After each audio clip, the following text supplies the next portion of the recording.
Hello students, आइए आज हम लोग वॉइस के बारे में सीखते हैं। I am Ranjeet sir from my dream classes. मेरे यूट्यूब चैनल पे जो लोग पहली बार इस वीडियो को देख रहे हैं, मेरे चैनल को सब्सक्राइब कर लें और बेल नोटिफिकेशन वाला बटन दबाना ना भूलें ताकि हर वीडियो की नोटिफिकेशन आप तक पहुंच सके। आइए हम लोग आज वॉइस के बारे में पढ़ते हैं। वॉइस यानी एक्टिव वॉइस, पैसिव वॉइस। काफी बच्चों की समस्या है कि एक्टिव वॉइस और पैसिव वॉइस बनाने में उन्हें प्रॉब्लम होती है। एक्टिव वॉइस से पैसिव वॉइस बनाना ये आपकी सभी क्लासों में मिल जाएगा। आपको हर जगह इसकी जरूरत पड़ेगी, चाहे कंपटीशन का हो, चाहे हाई स्कूल का हो, चाहे इंटरमीडिएट का हो, चाहे जो भी क्लास हो, हर जगह एक्टिव वॉइस पैसिव वॉइस आपको जरूरत पड़ती है। तो आइए हम सीखते हैं। अगर आज आपने मेरी वीडियो को देखा तो मैं आपसे प्रॉमिस करता हूं कि आज इसी वीडियो में आपको पैसिव वॉइस बताना यानी सिखा के जाऊंगा कि पैसिव वॉइस कैसे किया जाता है। आज आइए हम देखते हैं कि एक्टिव वॉइस यानी वॉइस के दो पार्ट होते हैं, active voice and passive voice. Active voice से हमें पैसिव वॉइस बनाना सीखना है। सभी बच्चों को एक्टिव वॉइस आता है, लेकिन पैसिव वॉइस बनाना हम कैसे करेंगे, हम आइए आज इस वीडियो के माध्यम से एक्टिव वॉइस से पैसिव वॉइस बनाना सीखते हैं। एक्टिव वॉइस का मतलब होता है कर्तृवाच। कर्तृवाच का मतलब जिसमें कर्ता प्रधान हो, सब्जेक्ट प्रधान हो। और पैसिव वॉइस का मतलब होता है कर्मवाच, जिसमें ऑब्जेक्ट प्रधान हो। तो हम यहाँ पे देखेंगे कि जब हम एक्टिव वॉइस रहता है तो उसमें सब्जेक्ट प्रधान रहता है, और जब पैसिव वॉइस बनाते हैं तो उसमें हम प्रधान ऑब्जेक्ट को बनाते हैं। जैसे यहाँ पे देख लें कि इसमें subject verb object, active voice में सब्जेक्ट वर्ब ऑब्जेक्ट रहता है, लेकिन जब हम पैसिव वॉइस बनाते हैं तो ऑब्जेक्ट सब्जेक्ट यानी ऑब्जेक्ट के स्थान पे सब्जेक्ट ला लेते हैं और सब्जेक्ट के स्थान पे ऑब्जेक्ट। जहां पे सब्जेक्ट रहेगा वहां पे ऑब्जेक्ट ला लेंगे और ऑब्जेक्ट के स्थान पे सब्जेक्ट ला लेंगे। अगर आपने इतना सीख लिया कि सब्जेक्ट के स्थान पे ऑब्जेक्ट और ऑब्जेक्ट के स्थान पे सब्जेक्ट, इतना याद रखिए। पैसिव वॉइस का मेन रूल यही है कि सब्जेक्ट के स्थान पे ऑब्जेक्ट और ऑब्जेक्ट के स्थान पे सब्जेक्ट। अगर आपको इतना आ गया तो मैं प्रॉमिस करता हूं कि आपको सब कुछ आ जाएगा। देखिए यहाँ पे देखेंगे कि ऑब्जेक्ट के स्थान पे हम क्या कर देंगे, सबसे पहले ऑब्जेक्ट लिखेंगे। ऑब्जेक्ट को हम सब्जेक्ट बना लेते हैं। क्या बना लेंगे, सब्जेक्ट बना लेंगे। और सब्जेक्ट के स्थान पे हम देखेंगे ऑब्जेक्ट लिखेंगे, यानी हम सब्जेक्ट को ऑब्जेक्ट बना लेंगे और उसको हम ऑब्जेक्ट रूप में लिखेंगे। यहां पे देखते हैं कि हम इसको कैसे बदलेंगे। अगर हमारा सब्जेक्ट आई रहे तो जब उसे हम पैसिव वॉइस की तरफ लिखेंगे तो मी लिखेंगे। अगर हमारा सब्जेक्ट ही रहे तो जब हम उसे पैसिव वॉइस की तरफ लिखेंगे तो हिम लिखेंगे, और इसको सी को हर लिखेंगे, दे को देम लिखेंगे, वी को अस लिखेंगे, यू को यू लिखेंगे। अगर कोई नाम है तो हम नाम ही रहने देंगे। अगर देखेंगे अगर पैसिव वॉइस में ऑब्जेक्ट में मी है तो जब हम उसे उठाकर एक्टिव वॉइस में ऑब्जेक्ट के स्थान पे यानी सब्जेक्ट के स्थान पे लाएंगे तो मी को हम आई बना लेंगे। यानी हम इसका उल्टा और सीधा दोनों प्रयोग करेंगे। जब सब्जेक्ट के स्थान पे ऑब्जेक्ट लाएंगे तो ऑब्जेक्ट को हम सब्जेक्ट के स्थान बैठा तो उसे सब्जेक्ट बनाना है। तो मी जैसे यहाँ पे ऑब्जेक्ट में रहेगा तो इसको उठाकर हम यहाँ पे लाएंगे तो आई लिखेंगे। इतना ध्यान रखिएगा। अब देखते हैं कि एक्टिव वॉइस जैसे एग्जाम्पल में देख लेते हैं, ही राइट्स ए लेटर, वह पत्र लिखता है। तो हम यहाँ पे देखेंगे कि ही राइट्स ए लेटर, वह पत्र लिखता है। इसका हम जब पैसिव करेंगे तो सब्जेक्ट के स्थान पे क्या आएगा, ऑब्जेक्ट। ऑब्जेक्ट इसमें क्या है, ए लेटर। तो हमने ये ऑब्जेक्ट लिख लिया, यहाँ पे ऑब्जेक्ट ला लिया। अब ये टेंस के अनुसार इज लग गया। अभी आपको आगे चल के बताएंगे कि टेंस के अनुसार हमें इसे कैसे बदलना है। तो ये टेंस के अनुसार यहाँ पे इज लग गया। और पैसिव वॉइस में सभी की मेन वर्ब की थर्ड फॉर्म लगानी। कौन सी फॉर्म लगानी है, थर्ड फॉर्म लगानी है। ये हमने राइट का थर्ड फॉर्म रिटर्न लिख दिया और यहाँ पे बाय लगा के सब्जेक्ट को हमने क्या बना लिया, ऑब्जेक्ट। ही का देख लीजिए यहाँ पे हिम लिखा है तो हमने इसको क्या बना लिया, हिम। तो ये इतना ध्यान रखिएगा कि सब्जेक्ट के स्थान पे ऑब्जेक्ट आया और ऑब्जेक्ट के स्थान पे सब्जेक्ट आया। इतना अगर आप ध्यान रखेंगे तो पैसिव वॉइस में कोई प्रॉब्लम नहीं होगी। चलिए इसका रूल्स देख लेते हैं। इसका रूल्स क्या होता है तो यहाँ पे देखेंगे कि रूल्स में देख लेंगे कि पैसिव वॉइस 4 टेंस की बनाई जाती है, बाकी 8 यानी टोटल कितने टेंस होते हैं, 12 टेंस होते हैं। 4 टेंस की बनाई जाती है, 8 टेंस की नहीं बनती। सॉरी, 4 टेंस की नहीं बनाई जाती, सॉरी। तो यहाँ पे देखेंगे 4 टेंस की पैसिव वॉइस नहीं बनाई जाती है और 8 टेंस की बनाई जाती है। तो इसका देख लेते हैं। प्रेजेंट परफेक्ट कंटीन्यूअस इसकी नहीं बनती है, पास्ट परफेक्ट कंटीन्यूअस इसकी नहीं बनती है, फ्यूचर परफेक्ट कंटीन्यूअस इसकी नहीं बनती है, और फ्यूचर परफेक्ट कंटीन्यूअस इस टेंस की पैसिव वॉइस नहीं बनती है। और बनती कितने टेंस की है, 8 टेंस की। आपको पता है कि 8 टेंस, इनको छोड़ देंगे तो 12 में से 4 निकाल देंगे तो 8 टेंस की बचेगी। अब प्रेजेंट इंडेफिनिट की बनेगी, प्रेजेंट कंटीन्यूअस की बनेगी, प्रेजेंट परफेक्ट की बनेगी और परफेक्ट कंटीन्यूअस की नहीं बनेगी। इसी तरह पास्ट में पास्ट इंडेफिनिट की बनेगी, पास्ट कंटीन्यूअस की बनेगी, पास्ट परफेक्ट की बनेगी, लेकिन पास्ट परफेक्ट कंटीन्यूअस की नहीं बनेगी। फ्यूचर में केवल दो ही टेंस की बनेगी, फ्यूचर कंटीन्यूअस की बनेगी, सॉरी फ्यूचर इंडेफिनिट की बनेगी और फ्यूचर कंटीन्यूअस की नहीं बनेगी। फ्यूचर परफेक्ट की बनेगी लेकिन फ्यूचर परफेक्ट कंटीन्यूअस की नहीं बनेगी। तो आई होप इतना आप लोग को समझ में आया होगा। अगर आप देख रहे हैं तो इसको अब मैं चाहता हूं कि आप स्क्रीनशॉट ले लीजिए। हम देखते हैं कि changing of tense according to passive voice, यानी पैसिव वॉइस के अनुसार हम चेंज टेंस करेंगे। जब हम पैसिव जैसे हमारा देखेंगे सॉरी एक्टिव वॉइस के अनुसार हम चेंज टेंस करेंगे। अगर एक्टिव में हमारा टेंस प्रेजेंट इंडेफिनिट होगा, क्या होगा? प्रेजेंट इंडेफिनिट होगा। और आपको पता है प्रेजेंट इंडेफिनिट में अफर्मेटिव में एक वचन के साथ यस या यस लगता है वर्ब में और बहुवचन के साथ यस या यस नहीं लगता है, इसकी पहचान है। और निगेटिव तथा इंट्रोगेटिव के साथ डज या डू का प्रयोग करते हैं। तो हम यहाँ पे देखेंगे कि जब इसको हम पैसिव वॉइस में बनाएंगे तो इसके साथ इज एम आर का प्रयोग करेंगे और मेन वर्ब की थर्ड फॉर्म, सभी पैसिव वॉइस में मेन वर्ब की थर्ड फॉर्म लगाएंगे। अब देखेंगे दूसरा प्रेजेंट कंटीन्यूअस में इज एम आर ऑलरेडी पहले से रहेगा तो इसके साथ इज एम आर भी लगाएंगे प्लस बीइंग का प्रयोग करेंगे और मेन वर्ब की थर्ड फॉर्म का प्रयोग करेंगे। तीसरा देखेंगे प्रेजेंट परफेक्ट में आ जाए, प्रेजेंट परफेक्ट में हैव रहेगा और ऑलरेडी मेन वर्ब की थर्ड फॉर्म इसमें पहले से रहेगी तो हमें क्या करना है, हैव के साथ हमें बीन लगाना है और मेन वर्ब की थर्ड फॉर्म वही वाली उठा करके उसमें हम लगा देंगे। अब देखेंगे प्रेजेंट परफेक्ट कंटीन्यूअस, इसकी पैसिव वॉइस में यानी एक्टिव वॉइस में हैव बीन का प्रयोग होता है, इसकी पैसिव वॉइस बनती नहीं, इसको ऑलरेडी हमने पहले से ही बता दिया है।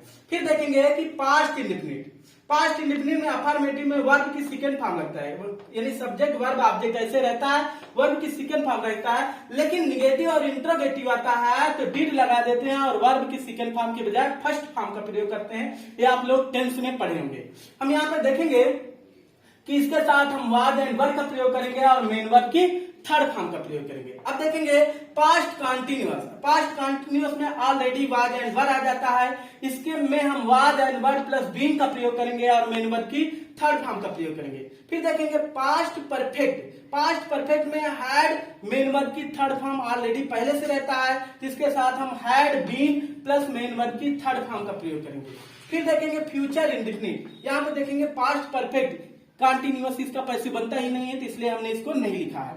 आगे देखेंगे future indefinite, future indefinite tense में विल शैल पहले से रहता है और मेन वर्ब की फर्स्ट फॉर्म रहती है तो इसमें हम विल शैल प्लस बी और मेन वर्ब की थर्ड फॉर्म का प्रयोग करेंगे। अब फ्यूचर कंटीन्यूअस की पैसिव वॉइस नहीं बनती है, उसमें विल भी शैल भी पहले से रहता है, उसकी पैसिव वॉइस नहीं बनती इसलिए इसको हमने नहीं लिखा। लास्ट में देखेंगे कि फ्यूचर परफेक्ट, अगर आप थोड़ा सा देख लेंगे कि नीचे लिखा है, समझ में कम आता होगा लेकिन थोड़ा सा जगह कम होने के कारण यहाँ पे मैंने नीचे ही लिख दिया है। अगर फ्यूचर परफेक्ट में देखेंगे विल शैल हैव इसके साथ आता है और मेन वर्ब की थर्ड फॉर्म ऑलरेडी रहती है तो हम यहाँ पे देखेंगे कि विल शैल लिखेंगे, हैव लगाएंगे और बीन उसके साथ लिख देंगे और मेन वर्ब की थर्ड। अगर आप इतने टेंस के बदलना सीख लेते हैं तो आई प्रॉमिस, मैं आपसे वादा करता हूं कि आपको मैं पूरे टेंस से यानी पूरे एक्टिव वॉइस से पैसिव वॉइस कैसे सॉल्व किए जाते हैं, कैसे सीखे जाते हैं, कैसे सॉल्व किए जाते हैं, कैसे पढ़ना चाहिए, हमें उसे कैसे सॉल्व करना चाहिए, बहुत आसानी से आप सीख जाएंगे। आइए हम लोग सॉल्व करते हैं, कैसे सीखेंगे। जैसे ही ईट्स मैंगो, वह आम खाता है। यहाँ पे हम देखेंगे सिंपल तरीके से कि ही ईट्स मैंगो, वह आम खाता है। यहाँ पे देखेंगे ये सब्जेक्ट है, ये वर्ब है, ये ऑब्जेक्ट है। इसको हम देखेंगे कि इसको हम पैसिव वॉइस बनाएंगे कैसे। आप जब इसे पैसिव वॉइस बनाएंगे ये एक्टिव में होगा और जब भी आप इसे पैसिव बनाएंगे तो देखेंगे कि सबसे पहले हमने बताया कि सबसे पहले सब्जेक्ट के स्थान पे क्या आएगा, ऑब्जेक्ट। ऑब्जेक्ट क्या है यहाँ पे, मैंगो, हमने यहाँ पे मैंगो लिख दिया। अब यहाँ पे देखेंगे टेंस पहचानेंगे। आपको पहले ही बताया कि जब यस या यस आए किसी टेंस में तो वो प्रेजेंट इंडेफिनिट होता है। आप चार्ट में देख लीजिएगा प्रेजेंट इंडेफिनिट के साथ क्या लगेगा, इजेमान। तो हम इसके साथ मैंगो के साथ एक वचन ही है क्योंकि कोई एक ही आम खा सकता है तो इसलिए हम क्या लिखेंगे, इज। मैंगो के साथ इज लगा देंगे और यहाँ पे देखेंगे, फिर इसके बाद सब्जेक्ट के स्थान पे ऑब्जेक्ट। अब यहाँ पे जो वर्ब है वो अपने स्थान पे ही रहेगा। अब ईट का थर्ड फॉर्म क्या हो जाएगा? ईटेन। क्या हो जाएगा? ईटेन। अब ऑब्जेक्ट के स्थान पे हम बाय लगा के सब्जेक्ट लिखेंगे। यहाँ पे सब्जेक्ट ही है, हमने उस चार्ट में बताया है कि ही को हम क्या बदल देते हैं? हिम में बदल देते हैं। दूसरा देख लीजिए, जैसे रमेश वाज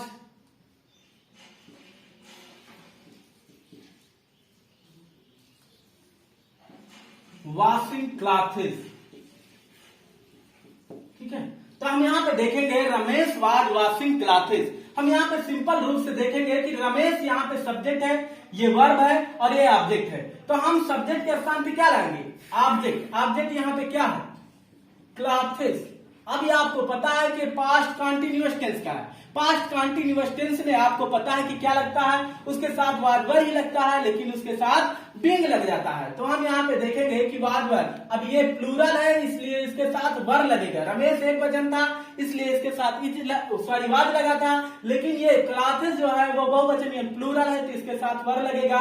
और यहाँ पे देखेंगे इसकी थर्ड फॉर्म, कौन सी फॉर्म लिखेंगे? थर्ड फॉर्म लिखेंगे। और थर्ड फॉर्म वॉशिंग का क्या हो जाएगा? वाश्ड। सबको बेटा थर्ड फॉर्म आनी चाहिए, अगर थर्ड फॉर्म आपको नहीं आती है तो प्रॉब्लम होगी। तो यहाँ पे थर्ड फॉर्म आनी चाहिए। तो बस अब यहाँ पे ऑब्जेक्ट है, ऑब्जेक्ट के स्थान पे सबको पता है बाय लगा के हम क्या करेंगे? सब्जेक्ट लिखेंगे। सब्जेक्ट हमारा क्या है? रमेश। हमने पहले ही बताया कि अगर किसी का नाम हो तो ऑब्जेक्ट लिखते समय उसमें कोई परिवर्तन नहीं लिखते। जैसे देखते हैं आई टीच यू, मैं तुम्हें पढ़ाता हूं। अब यहाँ पे देखेंगे कि आई टीच यू, इसमें हम देखेंगे कि सबसे पहले सब्जेक्ट के स्थान पे क्या आएगा? ऑब्जेक्ट। ऑब्जेक्ट यहाँ पे यू है, जब यू सब्जेक्ट बनता है तो यू ही रहता है। यहाँ पे देखेंगे ये प्रेजेंट लिखने का है, इसके साथ इज एम आर लगेगा, चार्ट में देख लीजिएगा। तो इसके साथ देखेंगे यू के साथ आर लगता है, तो यू आर इसका थर्ड फॉर्म, टीच का थर्ड फॉर्म टाट होगा। और फिर ऑब्जेक्ट के स्थान पे बाय लगा के हम क्या कर देंगे? सब्जेक्ट। यहाँ पे आई है, हम इसको जब ऑब्जेक्ट की तरफ ले जाएंगे तो इसका ऑब्जेक्ट हो जाएगा मी। ठीक है, चलिए देखिए, जैसे इंट्रोगेटिव में देख लेते हैं। जैसे आ जाए आर यू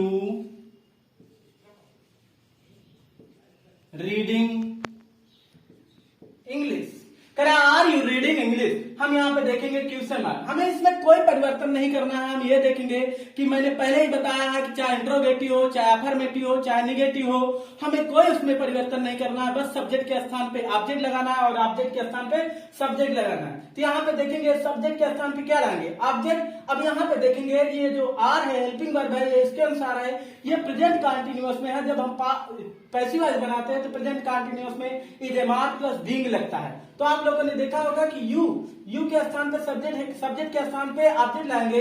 सब्जेक्ट हमारा यू है, ऑब्जेक्ट क्या हो जाएगा? इंग्लिश। तो हमने सब्जेक्ट के स्थान पे क्या ला लिया? ऑब्जेक्ट। अब यहाँ पे ऑब्जेक्ट इसके साथ इज एम आर ही लगेगा पैसिव में, तो इंग्लिश के साथ क्या लगा देंगे? इज, क्योंकि इंग्लिश एक वचन है, यू प्लूरल में आता था, तो इज इंग्लिश। अब इसका थर्ड फॉर्म क्या हो जाएगा? Third form. लेकिन इसमें बीइंग लगता है, बीइंग अगर हम यहाँ पे लगाते हैं तो गलत हो जाता है। बीइंग हमेशा मेन वर्ब से पहले रहेगा, तो हम यहाँ पे बीइंग लगा देंगे, ये हो जाएगा इज इंग्लिश बीइंग। रीडिंग का थर्ड फॉर्म रीड हो जाएगा। और बाय ऑब्जेक्ट के स्थान पे सब्जेक्ट लाएंगे, ऑब्जेक्ट हमारा यू है, तो हम ऑब्जेक्ट में इसको लेंगे यू। सब्जेक्ट हमारा यू है, जब ऑब्जेक्ट तरफ ले जाएंगे तो यू ही रहेगा, और लास्ट में क्वेश्चन मार्क हम उसी तरह लगा देंगे। आई होप यह वीडियो आपको पसंद आया होगा। अगर आप लोग आगे पढ़ना चाहते हैं तो कमेंट बॉक्स में लिखिएगा, जो भी इसमें की आगे की वीडियो है मैं आप लोग को आगे बताऊंगा। और अगर आप लोग मेरे वीडियो को पसंद करते हैं तो लाइक करें, मेरे चैनल को सब्सक्राइब करें और नोटिफिकेशन वाला बटन दबाना बिल्कुल न भूलें, ताकि हर वीडियो की नोटिफिकेशन आप तक पहुंच सके। धन्यवाद।